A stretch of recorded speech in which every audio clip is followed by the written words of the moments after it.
And welcome back, everybody. We are here for the top 16 of the 2023 Liverpool Regional Video Game Championships. I am Kostai Demos, and I am joined by the ever so lovely Lou Akjos Chromie. And of course, what an event has it really been? It's been so exciting. I mean, the Pokemon action yesterday was amazing. I didn't think it could be topped. And then Francesco Pardini brought a Gastrodon in with a Steel Terra type. That was just amazing in that top 32 match. So, you know, the bar's already been set pretty high for entertainment value today. It really, really has. And I think all of the trainers are going ahead and pulling out all of the stops right now. We are going into the final stages of this tournament. Everyone's hungry for the win. They want to go all the way now that they have been able to reach the top 16. But of course, both Lou and myself did have a time going a bit around to see and interact with people from the community as well, which everyone's very, very excited. Everything's lovely and set up in the venue too, in order to sort of accommodate for everyone to still feel engaged and interacted with the stream and with the tournament. And I think in particular, we did actually run into a trainer. This was very lovely. A trainer called Dan with his child, basically. They were going ahead and team building, and I think they had a theme of colors. All the Pokemon had to be one color. Yes. And the color was red. So all the Pokemon had to fit. If you go onto the official Pokedex entry, what color was that Pokemon? Yep. It would come through. And I remember seeing a Scizor on there. There was Rotom. Talonflame. Yeah, I believe it was Rotom Mo, but that still counts as red. It does.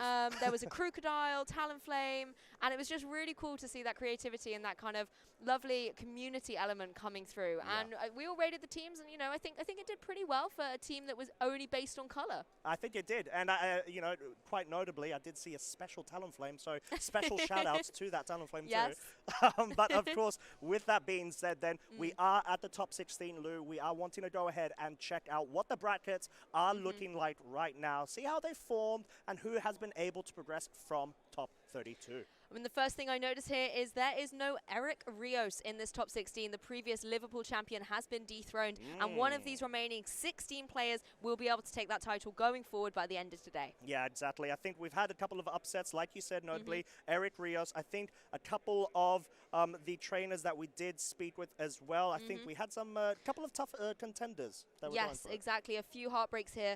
But the key thing to focus on here, I think, is taking a look towards our next match. So we have got a really interesting match between Francesco and Claudio for you. So again, the third on your left down here. And the matchup is looking so interesting. Again, there's a Gastrodon. We know I love to talk about it. It's what gets us through a Sunday morning. But on Claudio's side as well, some really key Pokemon in there. Again, you know, Volcarona, the Tauros as well. And those key Pokemon that have been on our usage stats of the Meowscarada and the Golden Goat. They have been critical Pokemon in Liverpool. They really have, and it makes a lot of sense. You know, they've got such great viability and potent sort of use when it comes to the outrageous damage output that they are able to dispatch. But I think something that we haven't seen that much of is the Murkrow, which of course Claudio is going to be bringing into this matchup. I mean, Murkrow came into dominance. I think it was the little crow that could, and nobody saw it coming, where it came in because of haze and having that prankster ability to go not only for an immediate haze in the face of Dondozo, that's been such a key core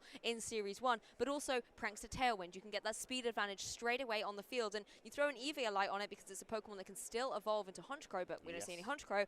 Murkrow does have that extra little bit of bulk and capability. It can also run, you know, things like Foul Play, and particularly in a meta where a lot of players are running slightly more hyper-offensive physical Pokemon, that can be really disruptive and powerful as well. So I think Murkrow really found its place as a counter, and particularly as a lot of players were kind of going, let's try this Dondozo strategy, and it, you know, I don't want to say it's easy to pilot because it's certainly not, but it has a set structure, I suppose, if you're just picking up the team for the first time.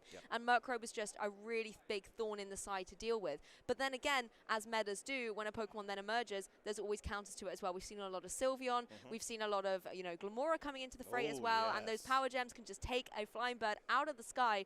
Really interesting to see Murkrow having faded away, but nice to see it in this matchup. I know, and I think we're definitely not vacant of any sort of Dondozo Tatsugiris. I think there were quite a few there that I did take note of. So Murkrow, normally you would think, oh, okay, this is a fine position for it. But I think a lot of trainers have gone ahead and adapted to those plays. They know that the Dondozo Tatsugiri doesn't necessarily have to come out in either game, actually, or maybe in a mid towards end game stage. As long as you go ahead and dispatch of the Murkrow or you have the remaining 4 Pokemon of your team that can easily dispatch of that mode, that is fine. It doesn't always need to come.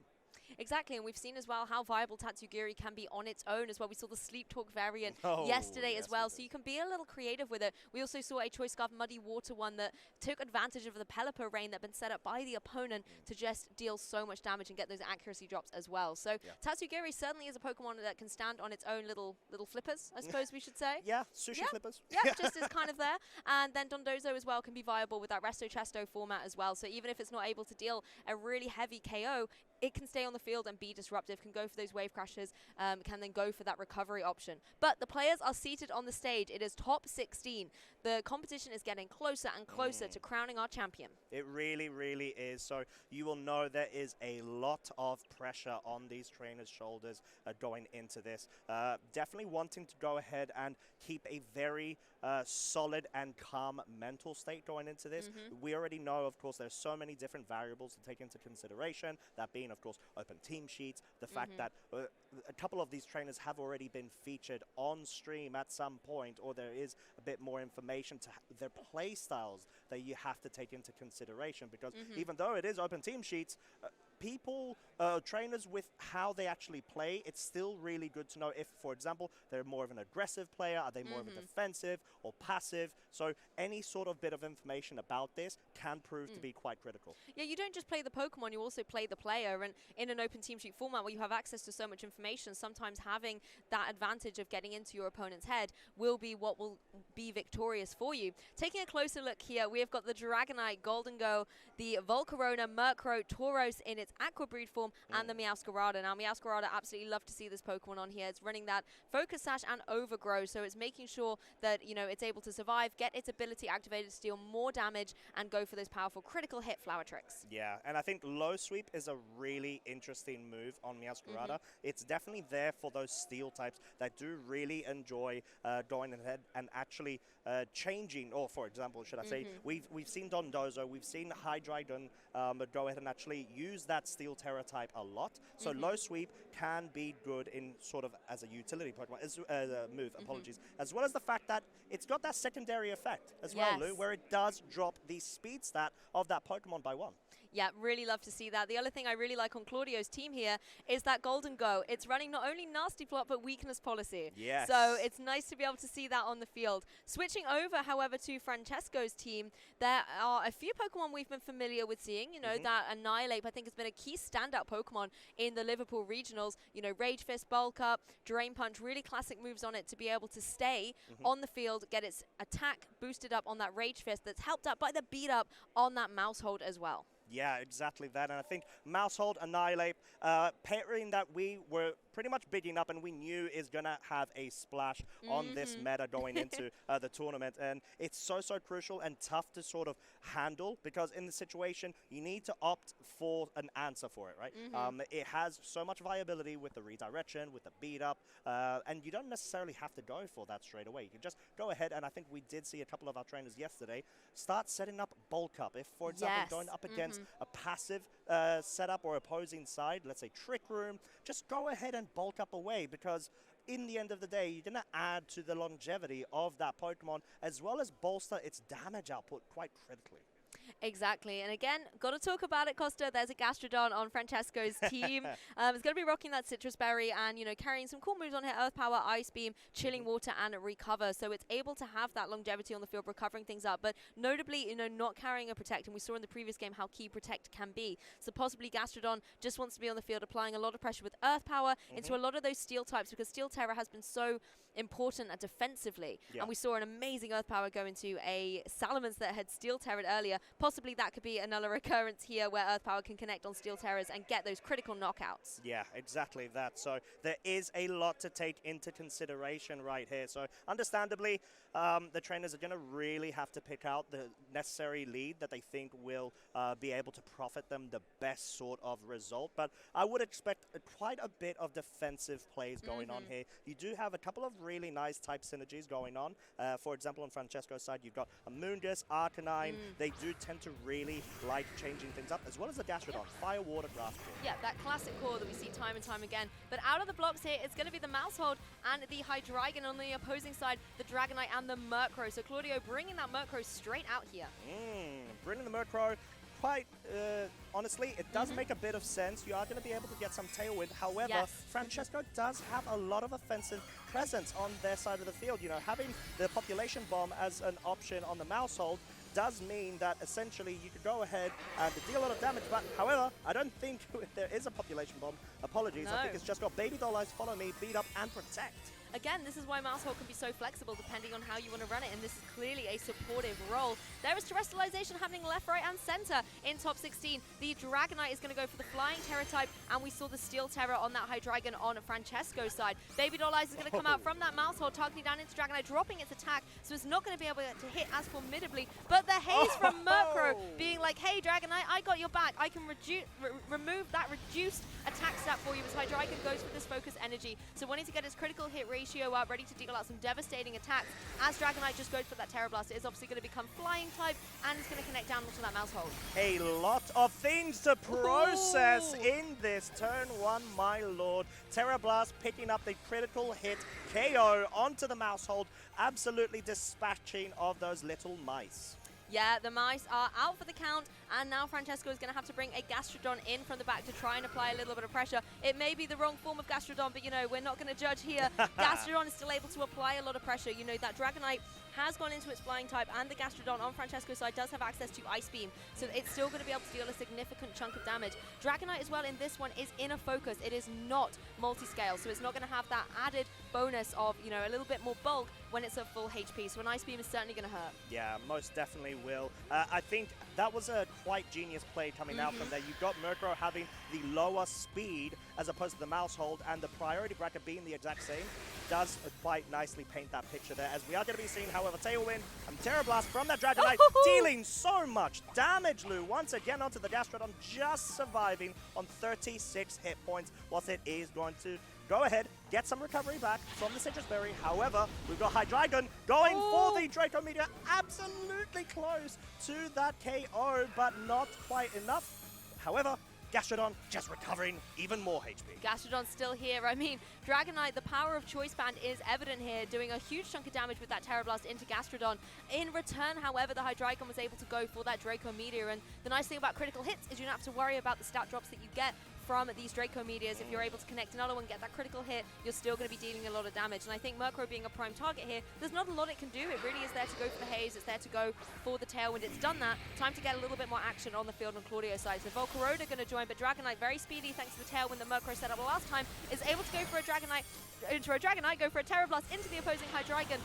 Hydreigon, however, does get the last laugh, gets that KO. Dragonite is gone. It does indeed. Quite a sharp performance from this Hydreigon, having that Razor Claw as well, bolstering its critical hit chance with the combination of Focus Energy is very nice here. It will most definitely pick up critical hits with every sort of damaging move it goes for right now. And Gastrodon just going ahead, making sure it is adding to its longevity, extending its place on the field is quite nice, because we do know, for example, that the Gastrodon does have access to just the Chilling Water, Earth Power, Ice Beam, Recover. So a bit offensive, but Chilling Water is a move that we're actually not so accustomed to seeing in the current meta. Yeah, we'll have to see if it plays a role here, but not at the moment. Gastrodon is going to switch out in the face of that Meowscarada. Quite wise. You don't have access to going into Terra Flying on that Gastrodon because you've already used it on your Hydreigon, and Meowscarada is definitely the nemesis of any water ground type Pokemon like Gastrodon with those critical flower gifts it can go for. Hydreigon also going to go defensive here, just going for a nice protect as Arcanine has joined the field. That's definitely using its fire typing.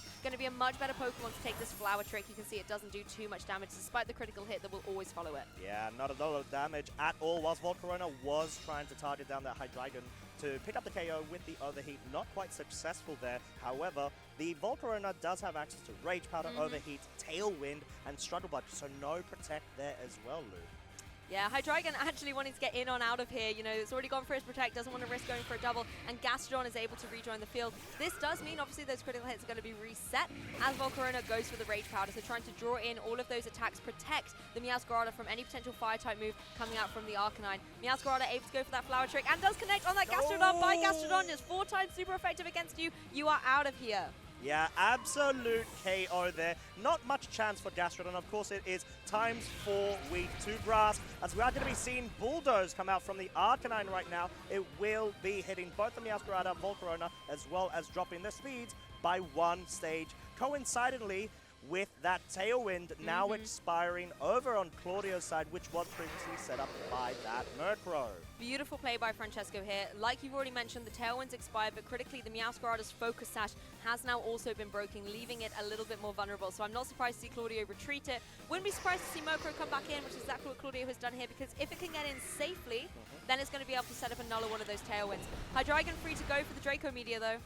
Free to go for the Draco Meteor, does not quite pick up the KO, but does actually allow the Arcanine to do so with that double up of the Flare Blitz. A very nice play coming out from Francesco there. As you can tell, everybody, Claudio is now running out of fuel in relation to the resource availability. Of course, the Meowscarada is still in the back. It will be coming in right now. However, Claudio is down to their final 2 remaining Pokemon as well. So it's going to be a Hydreigon, Arcanine situation where there's a chance they may be able to try to bring this back. However, Murkrow is free to go for Tailwind if it wants to allow this Meowscarada to get some damage off. It's just whether the Meowscarada can capitalize on this. It really is the last stand of the Dark types on Claudio's side of the field. Yes, Murkrow can go for a Tailwind, but after that, there's not too much that it can do. And Meowscarada has to find a way to deal with these 2 remaining Pokemon. Arcanine, for example, isn't going to take too much damage from something like a Flower Trick. You're going to have to maybe start going for the knockoff here. But you're then leaving yourself very vulnerable to that Hydreigon. You know, taking a look at Hydreigon, it isn't running any Heat Wave on here, Draco Meteor and Dark Pulse, but if it gets up by Focus Energy, it's going to be able to start dealing out some big damage. And Meowscarada actually just protecting itself on this turn, maybe wanting to see if Murkrow is going to find a way to make it out of this turn, but didn't see a Tailwind. Didn't see a Tailwind at all. We are going to be seeing the Focus Energy actually coming out from the Hydreigon and a Flare Blitz, which was trying to target into that Meowscarada, failing to do so. However, foul play. Ooh, very nice move, but not quite enough to pick up the KO, allowing the Arcanine to now survive on 18 hit points. Whilst, of course, we do know that it can try to get around the speed or Tailwind set up from Claudio's side. Perhaps that's why there was no Tailwind set up. Claudio wanted to prioritize a bit more damage onto the Arcanine to not allow it to get activated by its extreme speed. It's almost unfortunate Meowscarada is not running Sucker Punch on Claudio's side, because you could just deal with that Arcanine nice and quickly. Arcanine, however, does have priority, and it can go for that extreme speed into Murkrow. As Meowscarada does go for the low sweep, doesn't get the KO against that Hydreigon, but as you can see, will drop the speed as well, possibly giving Claudio an edge into that next turn. Murkrow doesn't need the Tailwind here to be able to pick up the KO against that Arcanine, just removes it from the field, and now Hydreigon's in a bit of a difficult situation. Hydreigon does go for the Draco Meteor, it gets the KO against Meowscarada, but is 19 hit points enough for it to be able to survive a foul play from this opposing Murkrow? Yes, it is a special attacker, but still, that's not a lot of HP.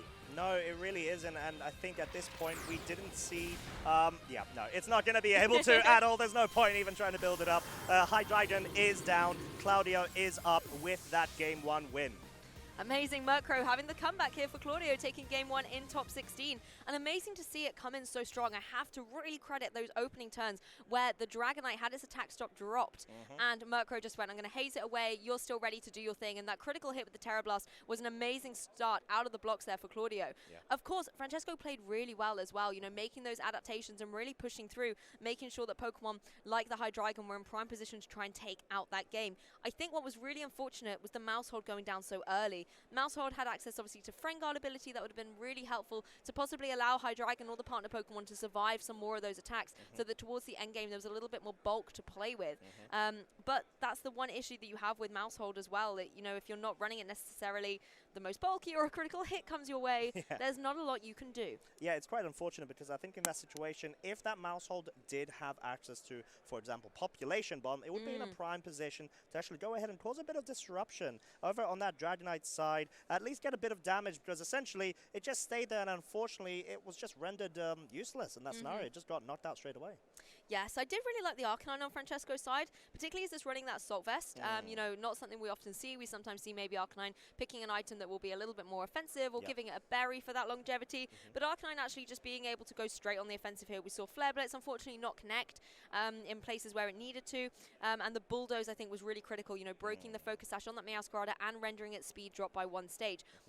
The issue, I think, was the timing there. Claudio was still able to switch out the Meowscarada and bring it back in later, and then Francesco couldn't capitalize on that drop. But we're in game 2. Hydreigon and Maushold back here. Hopefully Maushold is going to hang around a little bit longer as Murkrow Dragonite. Same leads. The same leads indeed from both trainers, so it's quite interesting when we go into a game 2 with the exact same leads from both sides. It just goes to show that they feel those two Pokemon are the best they can use to flowchart against their opponent's team. So we know these trainers will have gone in eccentric sort of detail to understanding what win conditions they need in order to prevail and gain that advantage. So we did see in game 1, Lou, there were double Terra types, so there was a Terra type used from both trainers at the same time. We are seeing it once again with this Hydreigon going for that steal. Yeah, Hydreigon wanting to get rid of his Dragon type in the face of this Dragonite. Having Dragon Claw and Choice Band will be formidable. And Maushold, I think, wisely protecting, doesn't want a repeat mistake of what happened in game 1. Hydreigon capitalizing and going for the focus energy. You have Follow Me potential in the next turn, so you can draw those attacks in and start going for some big damage. As Dragonite does go for the Dragon Claw, so going for the Terra Steel, fantastic defensive play from Francesco here. Yeah, it makes a lot of sense. I think Claudio perhaps expecting Francesco to adapt by not going for the Terra type there, maybe going for a bit of a switch out there. However, Francesco just wanted to play a bit more safe, wanted to make sure that in comparison to game 1, of course, there was a lot going on. And I think being able to just position yourself, get the focus energy set up is really, really critical, because even if, for example, there's any sort of oncoming Pokemon, you want to make sure you deal as much damage as possible. However, Haze, I'm not sure if it can actually prevail in this situation, but we do see Baby Dollar. Yeah, Baby Dollar is coming out, this time connecting down into the Volcarona. It's not going to worry about an attack drop. Murkrow able to do what it does best and set up that Prankster Tailwind, so the speed advantage is on Claudio's side. Forward Troubles, though, is going to have to take a Draco Meteor. The critical hit gets their one-hit KO against the Murkrow. And Murkrow being such a key Pokemon for Claudio in that game 1, this could be a detrimental issue in this game 2, that you no longer have the flexibility of that Murkrow. Yeah, it really can be, and I think Razor Claw slash Scope Lens, because of course both items have the same effect of increasing the critical hit ratio, just showing why it's such a valuable item. You think, of course, there's the 50% increase in damage output if you connect with critical hits. So in a situation where you have choice specs, instead of going ahead and locking yourself in that one move, you can always go through your opponent's stat stage decreases and increases. Well, Volcarona is certainly drawing all its attention to itself, as is Maushold on the opposing side of the field. These redirection moves, sacrificing themselves so their partners can deal big damage. Meowscarada going for the knockoff, knocking those safety goggles away from the Maushold, as Draco Meteor will come down into Volcarona. With a critical hit, it does so much damage, but not enough to be able to get the KO. So Volcarona and Maushold, both the supportive Pokemon here, able to hang around. Yeah, you just go ahead in the situation. If you're Hydreigon, you just want to spam Draco Meteor as much as you can. I don't think I can see any sort of immunities, no immunities at all over on Claudio's side. There is a Golden Go. If it does want to switch in, that will resist it. However, in this situation, why not just go for full offensive as long as you've got that redirection on the field? Well, you then force your opponent to have to react to that threat. Exactly. And we're seeing some reactions here. Dragonite's here, and Maushold switches out as well. So both of these supportive Pokemon being kept in the back by their trainers, knowing that their utility is going to be really strong towards this endgame. Love the timing of Arcanine in here, though, throwing down that Intimidate against two physical attackers, except Dragonite Inner Focus coming in clutch. Really nice to see that activation, actually. A lot of trainers opting for multi-scale, but Inner Focus, a great option here on that Dragonite. Yeah, it really is, and of course the Arcanine was a defensive switch in here. It will not be taking much damage at all. Of course, the Flower Trick, as always we know, does connect with a critical hit, ignores any sort of Intimidate drops that have been incurred. But in this situation, Arcanine and its current board state is quite nice, because you're going to be able to actually threaten both the Meowscarada and that Dragonite and potentially force a terrestrialization from Claudio. That's really true. And Dragonite in a great position. It's got a whole option of moves it can go for. You could potentially, protect your Meowscarada, go for an Earthquake here, try and deal with that Arcanine. You're not going to still hit the Hydreigon, though, as much as you'd like to, as this is still Terra, because the Levitate ability is still active. It's not going to take any damage from a Ground-type move. But again, it's a good way to deal with that Arcanine. It can stop switching in and intimidating later on. And, you want to be able to hit it with a physical move, as it is carrying that Assault Vest. Yeah, exactly. As we are going to be seeing Claudio forced to go for the terrestrialization over on Dragonite. We know this is a flying type. We know that it is capable of dealing immense amount of damage. So it will be quite critical what move it's going to be locking itself into. However, prior to finding that out, we're going to be seeing the knockoff Coming up from the Meowscarada into the Hydreigon does knock off, of course, its Razor Claw, and we are going to be seeing the Terra Blast going into the Arcanine slot now and picking up the KO. Inner Focus really paying dividends there. Who needs Earthquake anyways when you've got Terra Blast flying type on your Dragonite? The Draco Meteor is going to connect down onto Dragonite, doing barely any damage as it has dropped that Dragon typing. And that's the other thing as well, you know, going for the Flying Terra. Dragonite is a Dragon and Flying Pokemon, so it already has the same type attack bonus that it gets on these flying moves. Let's throw some Terra on there as well. Let's throw on a Choice Band. There's not a lot you can do to stop this Dragonite, and it's really nice to see that Dragonite's capitalizing further on a type it already has, rather than the Extreme Speed variant that we've seen where, you know, you'll Terra into normal and be able to deal lots of damage. It's really destructive. It's so destructive it needs to leave the field, as we're going to be seeing Claudio go ahead and bring the Volcarona in. This may just be a Pokemon that Claudio's willing to go down in this scenario, as we're going to be seeing the low sweep does go into the Hydreigon, does of course drop its speed, and Volcarona actually on the receiving end of the Draco Meteor does not go down, and Meowscarada, however, does get brought down to its Focus Sash. And I think what we wanted to make a very quick note of there, ladies and gents, is the fact that since Razor Claw is gone, the critical hits are no longer a guarantee, hence why we saw such little damage dealt on both the Volcarona as well as the Dragon. Yeah, a little bit of luck for Volcarona there, because it would have been KO'd with a critical hit. One thing I will never get used to seeing is a Amoonguss being able to get nearly a one-hit KO on a Meowscarada. I know it is 4 times weak to those bug-type moves. Meowscarada able to connect down onto that opposing Maushold, drop the speed as well, as Volcarona can follow up with an Overheat, trying to get rid of that pesky Amoonguss that can be so disruptive. Not going to be enough to be able to get the KO against it, though. And Amoonguss now in prime position to go for a Pollen Puff. It can connect into Volcarona and remove it from the field. Definitely not an everyday scenario seeing the Amoonguss pick up the KO onto a Volcarona, especially with Pollen Puff. So it is quite nice to see. Like you said, I think the Amoonguss, even though it is not known to be quite offensive, it's more of a situational supporter.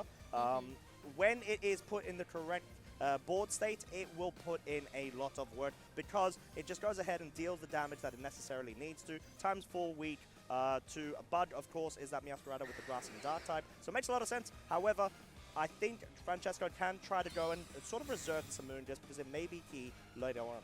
I mean, the speed advantage is on Claudio's side at this moment. Dragonite switching it up for this extreme speed into the Amoonguss here, and then Meowscarada going for the Flower Trick. Yeah, going for the Flower Trick here does pick up the KO, of course, onto the Maushold, and it does forces Francesco into his final 2 Pokemon that remain active. That Hydreigon will be coming out very low on HP, and this situation is looking overwhelmingly bad right now if you are Francesco. Particularly when there is an extreme speeding choice-banded Dragonite on the opposing side of the field. And this is the exact situation that Claudio needed. Whittle away the HP of the opposing Pokemon so that, in the end, that Dragonite can come in and start doing some big damage with extreme speed. Amoonguss protecting herself once again. Dragonite was going for the extreme speed into that slot, but Meowscarada is going to be able to connect down into this opposing Hydreigon. It is faster. It can go for that Flower Trick and do the damage to get the KO. And now there's just a little Amoonguss facing down against both of these very speedy, powerful Pokemon. Well, yeah, I think this has been checkmate ever since maybe a turn before, because of the fact that Claudio has positioned themselves so well in the mid game, if I'm honest. Having the Meowscarada now, you've got Overgrow that's active, so any sort of grass-type move, notably being the Flower Trick, is just going to do so much damage. And being able to switch out the Dragonite so you can alter the move that it is locked into makes a lot of sense. And just gone ahead and seen Claudio just run this through and do incredibly well. Yeah, huge congratulations to Claudio taking that top 16 set 2-0. Claudio is now advancing into top 8 in the Liverpool Regional Championships. I have to really credit the endgame state there, and you can see the relief on Claudio's face celebrating this. I'm sure people in the crowd rooting as well. But the key thing that I really liked is there were 2 support Pokemon in those 4 that came out. You had the Volcarona and you had the Murkrow, whether it was Redirection, whether it was Tailwind, they were the supporting Pokemon. And at the end of that game, both those Pokemon were the ones that been KO'd. They had done their support. They had enabled the 2 very offensive Pokemon in the form of Dragonite and Meowscarada to be able to close out that game. And that's one of the key things that our trainers have to be able to do, is not just play the 2 Pokemon on the field, but look towards the end game state, what you need, and make sure that you have the utility and tools to be able to take the game. It's not just about winning the turn. You got to win the whole battle. Yeah, exactly that. And I think being something that you pointed out there quite nicely, Lou, is the fact that having set roles on Pokemon is nice, but it's predictable. And being able to actually have multi-purpose roles within one Pokemon itself, having an offensive move, having supportive moves, really pays out quite a lot, given the fact that, for example, Volcarona could go for the overheat when it needs to. Yes. Like you said, Murkrow doesn't need investment in any sort of attack prowess in its training, as foul play is based on the opponent's attack stats. So just going ahead and having that quite nice of an option offensively is really, really cool and pivotal, and it really, really pays off, as we did definitely see from Claudio. Yeah, and I like to see Pokemon that have clearly been picked in maybe for a set match. You know, for example, Murkrow and Dondozo. This was not a Dondozo match, so maybe Murkrow would be benched. But actually, its move pools can allow you so much flexibility depending on how your opponent has trained your Pokemon. And because you have open team lists, you can maybe see the potential for those attack drops, and you might need the chance to reset them. Yeah. I really, really love to see that. No, absolutely. But of course, ladies and gents, what that means is we will be bringing Claudia on for a winner's interview. Commiserations, of course, over to Francesco, apologies. But we will be back shortly, so don't go anywhere, and we'll catch you in a bit. And welcome back, Pokemon trainers. We are here with our streamed match of top 16 winner, Claudio Giandomenico. Thank you. Claudio, that was amazing. Thanks.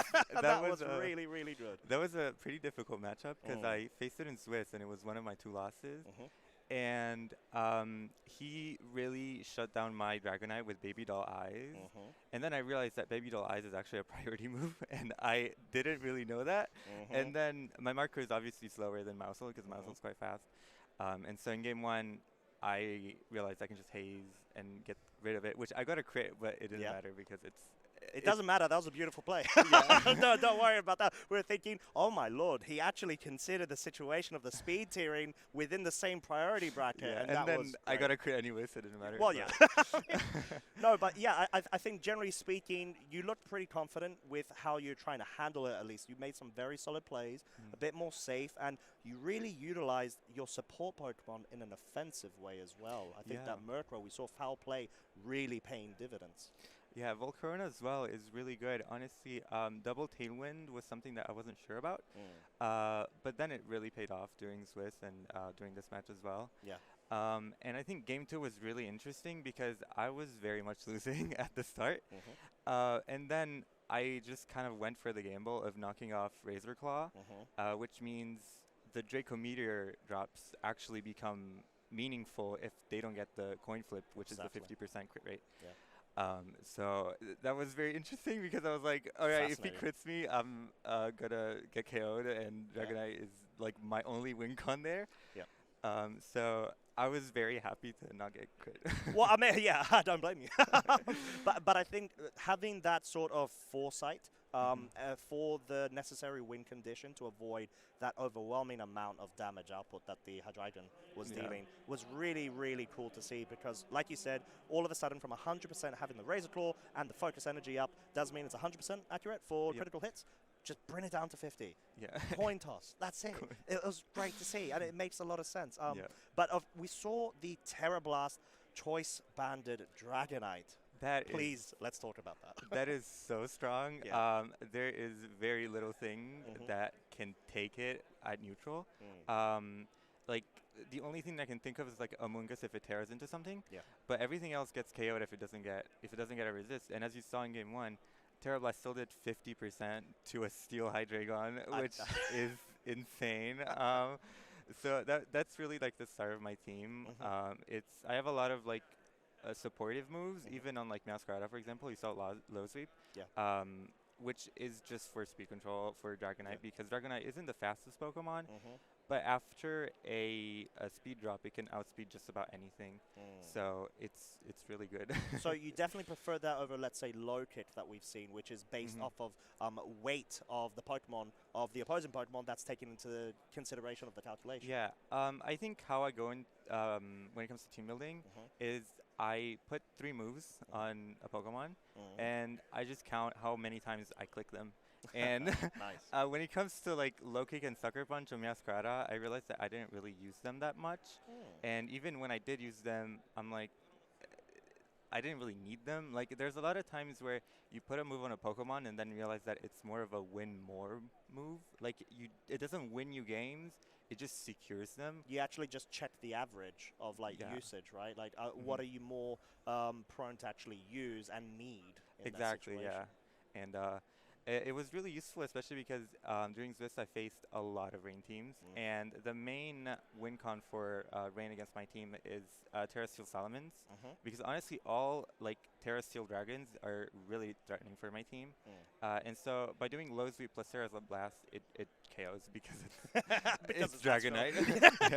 And inner focus, of course, right? So you can completely ignore both the flinches as well as those intimidate drops. Yeah, it was very clutch during this tournament. I was kind of going back and forth between multi-skill and inner focus, but inner focus like definitely like got me here, so it really I'm paid very off. glad. I mean, it definitely shows. So I mean, going into today, going into top 32, going now into top 8 that you've been able to progress into. So huge congrats, by the way. How have you been feeling? How have you been trying to mentally prep and practically prep your team? For example, last night. Well, honestly, going into today, I wasn't really expecting to get anywhere past the top 32 because I was facing Eric Rios, which is like really a very good tough player. opponent. Yes, he's very experienced, and he was like I think first last year in like rankings. He was the reigning champion of both the Liverpool as well as the European international championship. So and, by the way, I'm glad I didn't know that before because it would have been more pressure. But yeah, it was really tough, and it ended up being very close. And honestly, all the Top Cut games were like really close. So. Yeah, it's a great feeling. It's a great feeling. It's a great feeling. Oh my god! And this is also one of my first tournaments as a master. Wow! Yeah, so very well done, Claudio. Thanks. Oh my god! Amazing. I mean, but so I really feel for you. This is great. This is honestly very heartwarming as well as exciting to see the sort of capability that you want to try to push for. There's no boundaries. There's no limits. All you need to do is get your head in the game and just focus and play VGC. That's it, right? But of course, so do you have any special shout-outs or anything yes, you'd of like course. to say hi to? Today, it's my mom's birthday, and I wanted to say happy birthday to her on stream because I'm sure she's watching. So happy birthday, Mom. I love you so much. I'm so glad I got to go on stream to say that to her because it's today, and I was like, I kind of felt bad because I was missing it being here, but I'm glad I got to give her a happy birthday today. So. Claudio, you're melting my heart. We need a cut stream. But of course, thank you so much for joining us. It has been an absolute pleasure speaking to you. We wish you the best of luck going into top 8. We are backing you for it. So what we'll do is we'll go ahead, cut to a short break, and we will be back for our top 8 matches. Dondozo and Tatsu